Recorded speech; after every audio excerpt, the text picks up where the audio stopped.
Det er sådan et iongitter.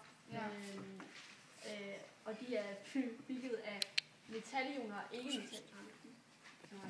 Og ikke metalioner. Og en ionform, den kan lede elektrisk strøm. Altså de her salter, de opdeles i iongitre og krystalgitre, og de kan fx opløses hvis saltet, hvis man man har vand. Hvis man lægger det ned i H2O, altså vand. Ja, så gør det så, at elektronerne de kan varme for dig så og få strøm. Og at det her bliver ødelagt. Ja. Salt. Ja. Det der.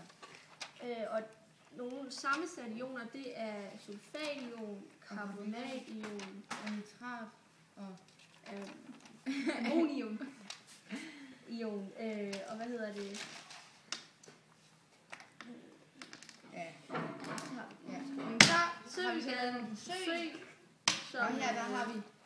Så har vi et æg, som vi har proppet ned i noget vand og med noget natriumklorid. Altså salt. Helt almindelig salt. Det skulle egentlig være sådan noget. Altså det var egentlig meningen, det skulle være opløst. Vejsalt. Ja, men også det skulle være opløst, men vi kom til at proppe lidt for meget i.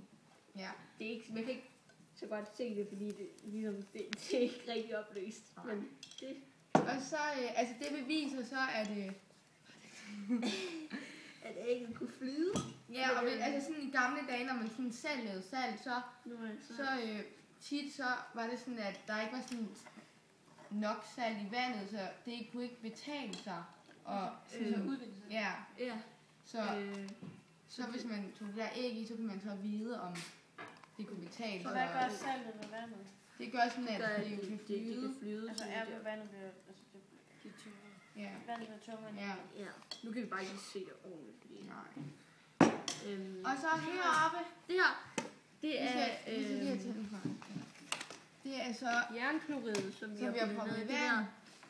Og det viser os, altså hvis nu man tager den her op, så lyser den ikke længere. Så lyser den ikke længere, og hvis man tager den ned, så lyser pæren, og så, altså da der ikke var opløst, så var det jo sådan en klump dernede, og så hvis den kom tæt på klumpen, så lyste det også stærkere lyset. Ja, så det vil så sige, at det der jern, jernklorid, det ja, det strømmer præcis. Og jernklorid, det er også et salt, eller hvad? Ja. Ja, det er salt og strøm. Ja. Men der var også det der med, at hvis det var elektrisk. Hvad for nogle stænger er på? Det er de der magnet. Det er de der kulstænger. Kulstænger hedder det. Så har vi det der. Ja, så har vi det her, hvor vi har taget isterninger og puttet ned i glas, smeltet. Men så har vi taget natriumklorid.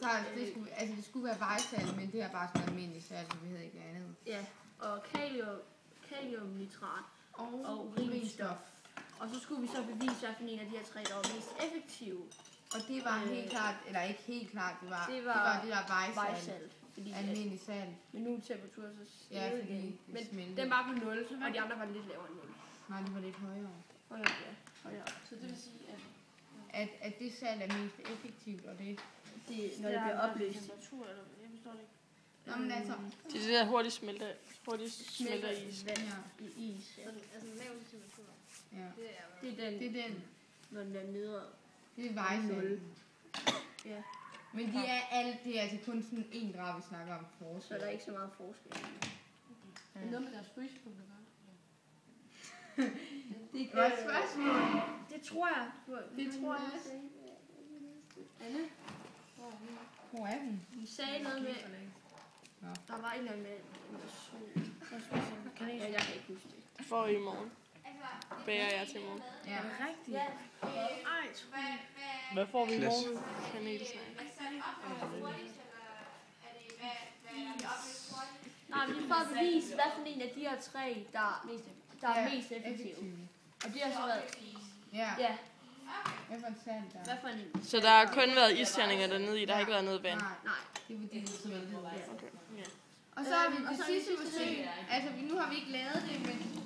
Det gælder om at få det her... Altså, vi har taget noget kobbersulfat, som skal varmes, og så bliver det så helt hvidt. Ja, og så skulle vi putte det ned på den her glasplade, som så skulle gøre, at det Nej, så tager man lidt vand på. Bare sådan 2 dråber. Ja. Og så bliver det blødt igen. Så bliver det blødt. Så bliver det blødt igen, og så bliver det helt hårdt, og så krystalliseres. Fuldstændig. Ja.